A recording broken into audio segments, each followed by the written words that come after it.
Sir வணக்கம். வணக்கம். தெலுங்கு பெண்கள் குறித்து சர்ச்சைக்குரிய வகையில் பேசின நடிகை கஸ்தூரி அவர்கள் கைது செய்யப்பட்டு புழல் சிறையில் அடைக்கப்பட்டிருக்காங்க. புழல் சிறையில் அங்கே தங்குவதற்கே கஷ்டப்படுறாங்க. அங்கே கொடுக்கக்கூடிய உணவு கூட சாப்பிட முடியன்ற மாதிரியான ஒரு செய்தி வெளியாகிருக்கிறது. கஸ்தூரி அவர்களுடைய இந்த செயலை அவர் கைது செய்யப்பட்டு சிறையில் அடைக்கப்பட்டிருக்காரு. நீங்கள் எப்படி பார்க்குறீங்க? அதாவது ஒரு நடிகை அதை தாண்டி ஒரு அரசியல் பேசுறதுக்கு ஒரு குறைஞ்சபட்ச அரசியல் நாகரிகம் இருக்கிறது. எல்லாருமே சீமான மாதிரி பேசணும் கிளம்பி ஒரு பெண் சீமானும் கிளம்பி இருக்கிறார் கஸ்தூரின்னு சொல்லணும். ஏன்னா அவர் பயன்படுத்திய வார்த்தைகள் கொச்சையானது, அறுவருக்கு தந்தது. ரொம்ப கீழ்நிலையில் ஒரு லோக்கல் தர டிக்கெட் பேசுவாங்க இல்லையா, அது மாதிரியான ஒரு பேச்சு. அப்போ அந்த பேச்சுக்கு என்ன தண்டனை கொடுக்க வேண்டுமோ அதை சரியாக கொடுத்துருக்காருன்னு சொல்லுவேன். ஏன்னா நீங்கள் யாரை சொன்னாலும் சரி, நீங்கள் முதல்வர் குடும்பத்தை சொன்னாலும் சரி, அல்லது தெலுங்கு பேசும் மக்களை சொன்னாலும் சரி, இந்த அம்மா சொல்லுதில்ல நான் அந்த குடும்பத்தை பேசுகிறேன், அந்த குடும்பத்தை அப்படி பேசலாமா? ஒரு முதல்வர் குடும்பத்தையே கூட அவ்வளவு கீழ்த்தரமாக இழிவாக அந்த புறத்தில் வேலை செஞ்சு வந்தாலும் அது என்ன அர்த்தம்? அந்த புறத்தை பற்றி முதல் நடிகை கஸ்தூரி பேசலாமா?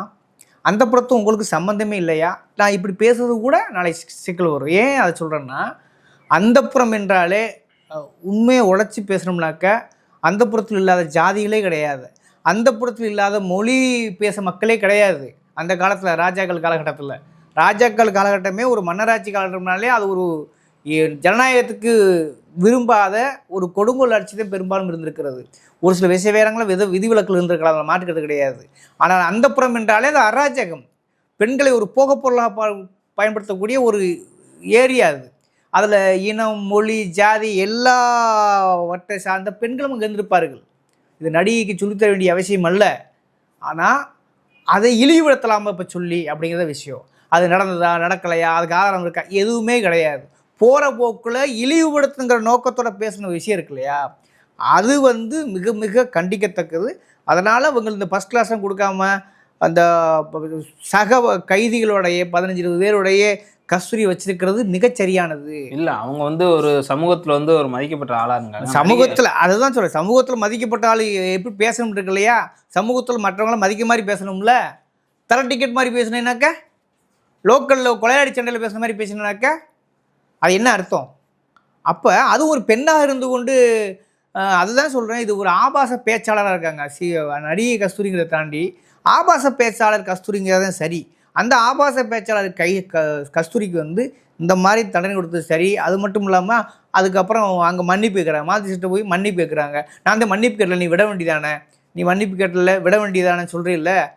அதுக்கு அது கூட என்ன, நான் தெலுங்கு பேசும் மக்களை பேசலை, குறிப்பிட்ட இவங்களை தான் பேசணும் அப்பயும் சொல்கிறேன். அப்போ குறிப்பிட்ட அவங்கள பேசலாமா? யாராக இருக்கட்டுமே, A to Z யாராக வேண்டாம் இருக்கட்டும், இவங்க சொல்கிற பாடல எதுவாக இருக்கட்டும். திமுக காரங்க பாரு தெலுங்கு பேசுகிறவங்களா, அல்ல திமுக கட்சியில் உள்ள தலைவர் தெலுங்கு பேசுகிறவங்களா? அப்படி பேசினா கூட அவர்களை நீ சொல்லலாமா? அப்படி அந்த மாதிரி இழிவுபடுத்தலாமா? அதற்கான ஆதாரம் இருக்கான எதுவுமே இல்லையே. அப்போ இந்த தண்டனைங்கிறது மிக சரியானது. உயர்நீதிமன்றம் அவருடைய ஜாமீன் மனுவை தள்ளுபடி செய்து நியாயமானது. இவ்வளோ யோக்கியம். நான் ஒரே பக்கம் மன்னிப்பு கேட்குறது, இன்னொரு பக்கம் நான் ஓடவும் இல்லை ஒளியவும் இல்லை, என்னுடைய தயாரிப்பாளர் வீட்டில் தான், நான் என்னுடைய வீட்டில் தான் இருந்தேன். ஆனால் அங்கே என்ன சம்பவம் உண்மையான சம்பவம் என்ன, ஒரு தயாரிப்பாளர் வீட்டில் பதுங்கியிருக்கீங்க, அதுவும் கட்டிலுக்கடையில் பதுங்கி இருந்திருக்குது. அது கன்ஃபார்மாக தெரிஞ்சு வச்சுப்பேன். அது மட்டும் இல்லாமல் அவங்க வான் பண்ணியிருக்காங்க, வெளியே வாங்கன்னா வரவே மாட்டேன்ட்டேன். கதவை உடச்சிட்டு உள்ளே வந்துடுவோம்னு போலீஸ் வான் பண்ண பிறகு தான் நீ கதவை திறந்து வந்திருக்க. அப்புறம் என்ன ஓடவும் இல்லை ஒளியவும் இல்லை, என்ன எதுக்கு? திட்டமிட்டு என் மேலே ஒரு பொய் செய்தியை பரப்புறாங்கன்னு சொல்கிறாங்க. எங்க போலீஸ் பொய் சொல்லுவாங்களா? போலீஸ் பொய் சொல்லுவாங்களா தாண்டி சம்பவம் நடந்த இடத்துல எல்லாம் சொல்கிறாங்கல்ல. சரி, அப்படி செய்யணும், நீ ஏன் ஒளியணும், நீ ஏன் சுவிட்ச் ஆஃப் பண்ணணும்? செல் சுவிட்ச் ஆஃப் பண்ண அவசியம் பண்ணாங்கட்டி இல்லை. அப்புறம் என்ன, எதுக்கு நீ ஓடி ஒளின்னு சொல்கிற? சினிமா பட ஷூட்டிங்காக போனேன்னு சொல்கிறாங்க. படம் ஷூட்டிங்காக போனால் சுவிட்ச் ஆஃப் பண்ணி போட்டுருவீங்களா? அது நம்புகிற மாதிரியா இருக்குது. என்ன சொல்கிறது, ரைட்டு, ஓகே. நடிகை கஸ்தூரி இன்னொரு வேலை யோசிப்பாங்க. நடிகை கஸ்தூரி இந்த மாதிரி பேசுவதற்கு அடிப்படை காரணம் யாருன்னா அது சீமான் தான். என்ன சார் சீமான்? ஏன் நான் சொல்கிறேன்னா, சீமான் இந்த மாதிரியான வல்கரையான அசிங்கமான ஆபாச சுருக்களுக்கு சொந்தக்காரன் யார் என்றால் அது சீமான் தான். அந்த ஆள் பேசினோட விளைவுதான், அந்த லோலாயிப்பாய பேசினோட விளைவுதான் அவரே பேசுகிறாள். நம்மளும் கொஞ்சம் பேசி பார்க்கலாமேன்னு கஸ்தூரி ட்ரெயிலர் விட்டு பார்த்துருக்கு. அது சொல்லி முடிச்சிட்டாங்க. திமுக அரசோ அல்லது போலீஸோ காவல்துறை என்ன நினைக்க தெரியல, சீமானை ஏன் எல்லாம் விடுறாங்கனாக்க இவ்வளோ லோலாயிப்பையா அப்படியே பேசிகிட்டே போய் தொலையட்டும் அப்படின்னு விடுறாங்களான்னு தெரியல.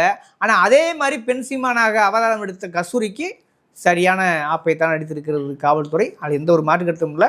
அப்புறம் ஜெயிலில் சொன்னீங்க வந்து அவன் முதல் வகுப்பு கொடுக்கல, எல்லாரோடையும் சேர்த்து சக கைது ஒரு பெண் தானே அவங்க. ஒரு மதிப்பில் ஒரு விமர்சனபூர்வமாக தர்க்க ரீதியாக ஆதாரத்தோடு ஒரு கட்சி, எந்த கட்சியாக இருந்தாலும் சரி, விமர்சிப்பது தவறே கிடையாது. அப்படி ஒரு சமநிலையில் பேசியிருந்தா கஸ்தூரிக்கு முதல்வர் கொடுக்கப்பட்டிருக்க வாய்ப்பு இருக்குது. இது தர டிக்கெட் மாதிரி பேசிடுச்சுல, லோக்கலாக பேசியிருக்கு இல்லையா? அப்போ லோக்கலாக பேசியிருந்தா அதற்கான என்ன தண்டனையோ அதைத்தான் நிச்சயமாக ஜெயில் செய்கிறது. அது சரியாக செய்திருக்கிறார்கள். அப்புறம் ஏதோ பிரியாணி கொடுத்ததுக்கு மறுத்துருக்காங்க. தின்னா போனால் யாருக்கு வேக்காடு, உனக்கு தானே. அதெல்லாம் ஒன்றுமே செய்ய முடியாது. அதுவும் ஜெயில் சாப்பாடு, களி, இந்த தயிர் சாதம், கிச்சடி தான் கொடுத்துருக்காங்க. அதுவும் அம்முனி வந்து கொஞ்சம் கொஞ்சம் தான் சாப்பிட்ருக்கு. யாருக்கு இதாக போகுது, உனக்கு தான் பஞ்சாயத்து ஆக போகுது. அதனால் அதெல்லாம் செய்தது மிகச் சரிதான். அதில் எந்த ஒரு குழப்பம் கிடையாது. கஸ்தூரி பேசிய அந்த அயோக்கியத்தனமான பேச்சுக்கு இந்த தண்டனை மிகச் சரியானது. இதனை தொடர்ந்து பார்த்தோம்னா அந்த ஜாமீன், குறிப்பாக எனக்கு ஒரு மாற்றுத்திறனாளி மகன் இருக்கிறான், அவனை பாதுகாக்க வேண்டும், அதற்காகவாவது எனக்கு ஜாமீன் கொடுக்கக்கூடாதான்ற ஒரு மனு கூட தாக்கல் செய்ததாக ஒரு தகவல் இருக்குது. பொறுப்பு தெரியுதுல்ல. உனக்கு ஒரு மாற்றுத்திறனாளி மகன் இருந்தால், உனக்கு மாற்றுத்திறனாளி மகன் சொல்கிறதுக்கே நீ ஏன் சங்கடப்படுற? மாற்றுத்திறனாளி மகன் ஏன் சொல்கிற? அந்த மாற்றுத்திறனாளிங்கிற வார்த்தையை கொடுத்தது யார்? கலைஞர் கருணாநிதி அவர்கள். ஊனமுற்றோர் என்ற வார்த்தையை தூக்கி, அதே மாதிரியே ஊனமுற்றின ஆக்டிசம் குழந்தைகளை கூட ஸ்பெஷல் பேபி அப்படின்னு சொல்கிற அளவுக்கு இன்றைக்கி சமூகம் நாகரிகமாக நவீனம் அடைஞ்சிருக்குல்ல.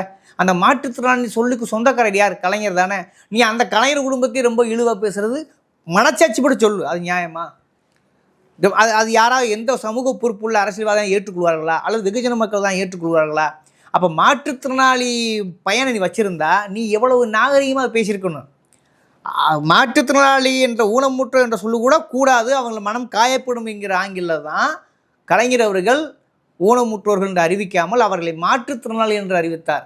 அந்த மாற்றுத்திறனாளி என்ற வார்த்தை நீ இன்னைக்கு சொகுசாக பயன்படுத்துறீல்ல, அது காரணம் யார்? கலைஞர். அந்த கலைஞரையே, அந்த கலைஞர் குடும்பத்தையே நீ இழிவுபடுத்துகிற நோக்கத்தில் பேசியிருந்தா உன்னை என்னன்னு சொல்கிறது? உனக்கு என்ன அறிவு இருக்குது மண்டையில்? என்ன உனக்கு அரசியல் நாகரிகம் இருக்குது? என்ன அறிவு நாணயம் இருக்குது? கொஞ்சம் கூட இல்லை. இல்லை தெரிஞ்சோ தெரியாமலோ இது ஒரு நல்ல சம்பவம். என்னை கேட்டால் மாற்றுத்திறனாளி என் மகன் இருக்கான், அதனால் எனக்கு வந்து வேணும்னு சொல்கிற அந்த வார்த்தையை பயன்படுத்தியே, அந்த ஒரு வார்த்தையை, காயப்படாத வார்த்தையை, காயப்படுத்தக்கூடாத வார்த்தையை பயன்படுத்திய கலைஞர் அவர்கள். அந்த வார்த்தையை சொல்லித்தானே இன்றைக்கி நீ வந்து மாற்ற வேண்டியிருக்குது. ஆக அந்த மாற்றுத்திறனாளி குழந்தை இருந்திருந்தால் அதுக்கு தகுந்தவையான பொறுப்பான தாயார் நடந்து கொண்டிருக்க வேண்டும். நீ பொறுப்பான தாய் மாதிரி நடந்துவில்லை, லம்பாடி மாதிரி நடந்து கொண்டிருக்கிறாய். அது வந்து சரியல்ல. அதனால் இது வந்து அது மட்டும் இல்லாமல் உயர்நீதிமன்றம் தள்ளுபடி செஞ்சுருக்குது.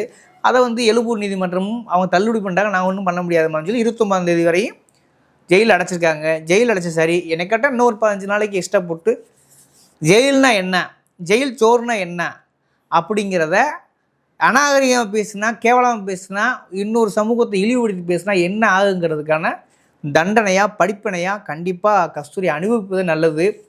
அதுக்கு மேலே வாய்ச்சவடால் பேசுனாக்க அது அந்த அம்மா புண்ணியம். ஏன்னா மன்னிப்பும் கேட்பானுங்க, மறுபடியும் தெனாவட்டமாக பேசுவாங்க.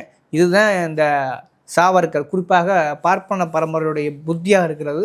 அதில் ஒரு வகையாகத்தான் இன்றைக்கி கஸ்தூரி அவர்கள் மாட்டிருக்கிறார். கஸ்தூரி வழக்கு ஒரு புறம் இருந்தாலும் அர்ஜுன் சம்பத் அவர்களுடைய மகனை விடுதலை செய்ய சொல்லி கோயம்புத்தூர்ல வந்து அர்ஜுன் சம்பத் அவர்கள் வந்து ரோட்லேயே இறங்கி போராட்டம் பண்ணியிருக்காங்க. எத்தனை பேர் சொல்லுங்க, நீங்களே சொல்லுங்க.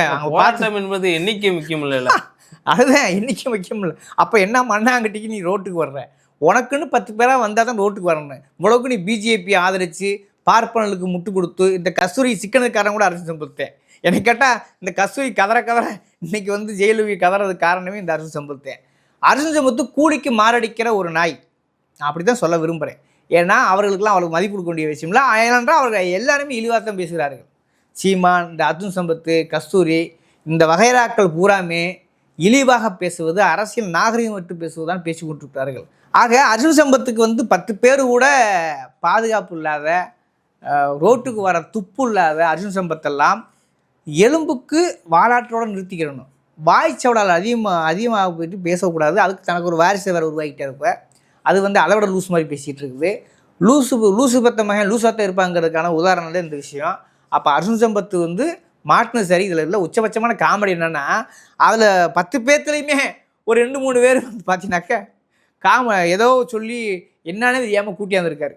ஏதோ அவருக்கு எலும்புத்தூட்டில் கொஞ்சம் பிச்சு குத்துப்பார் இல்லையா, அதில் வந்திருக்க நான் வந்து ஐயப்பனுக்கு மாலை போடுங்க, நான் சாதாரண சும்மா வந்தேங்க, எனக்கு என்ன போராட்டமே தெரியாது அப்படின்னு நான் வீடியோ வந்துருக்கு. நீங்கள் வேணா பாருங்கள், அந்த வீடியோ போடுங்க. இது போல சில மாணவர்கள் என்னன்னே சொல்லாமல் கூப்பிட்டு வந்து இது தேவையா, அதாவது ஒன்று ரெண்டதையும் பழகிருப்பேன், அவங்களையும் கூட்டியா வந்து இன்றைக்கி சிக்க விட்டு விட்டார். அர்ஜுன் சம்பத்துக்கு இந்த அவஸ்தை, இந்த அடி தேவைதான்.